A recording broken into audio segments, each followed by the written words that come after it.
తిల్లి అండి కట్ చేసుకుందాము. తిల్లి కర్రీ చేసుకుందాం. ఆయిల్ పోసుకుందాము. ఉల్లిపాయలు వేసుకుందాం. ఉల్లిపాయలు ఒక 3 పచ్చిమిర్చి అండి. పసుపు వేసుకుందామండి. అల్లం వెల్లిగడ్డ పేస్ట్, తిల్లి కట్ చేసుకున్నాం కదా వేసుకుందాము.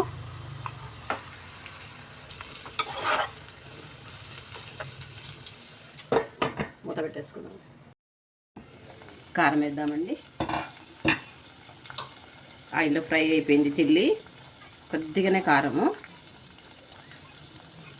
ఉప్పు కొద్దిగా, గరం మసాలా వేద్దాం కొద్దిగా, కొత్తిమీర కొద్దిగా. ఇది తిల్లి తింటే బ్లడ్ వస్తుందండి, అప్పుడప్పుడు తింటూ ఉండాలి. ఇది కూడా అయిపోయిందండి. త్వరగా వేగిపోతుంది, త్వరగా అయిపోతుంది. ఇది అదేం టైం తీసుకోదు. 1 నిమిషం.